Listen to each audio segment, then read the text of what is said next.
Hi again, this is Dr. Karen Tucker, board-certified internal medicine physician. Let's talk about antibody tests today.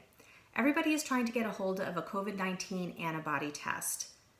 What is this going to show? What does it do? Well, it's not going to look for the virus in the blood, but it's going to look for the immune system's response to the virus. Basically, what happens is this. When someone gets sick, your body makes antibodies or immunoglobulins which fight infection. First, your body is going to make immunoglobulin M or IgM.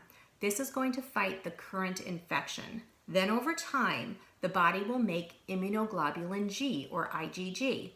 This is going to show that we have had the infection in the past. If we can measure IgG in the blood with a validated test, this is going to show who's been exposed to or recently had the infection, has recovered from it, and developed the appropriate immune response to it.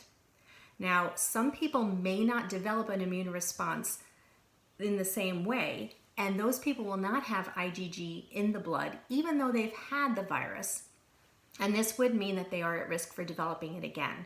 Also, even if you show that you have IgG antibodies to the virus in your blood, it doesn't necessarily mean that you're going to be immune forever. We don't know exactly how long this immunity is going to last.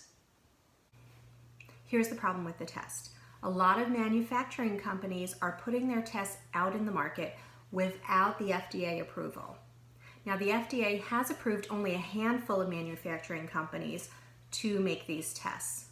There are a lot of companies that are also making the tests and have asked the FDA to look at their validation data and their tests and to weigh in on whether or not they're appropriate. And they are allowed to sell their tests in the market if the FDA is going to be looking into them. But there's also a lot of companies that are bypassing the FDA and putting their test kits out on the market which have not been looked at and approved. These blood tests have to be really specific for COVID-19 antibodies and not be picking up antibodies from another strain of coronavirus or another type of disease because of cross-reactivity. Because if someone gets the test and it's not specific enough for COVID-19, that will give them a false sense of security that they have an immune response mounted, and they really don't. So our hope is that we can get enough people tested and showing an immune response that we can get them back into the workforce, and that will help our economy. Again, this is Dr. Karen Tucker. Thanks for listening.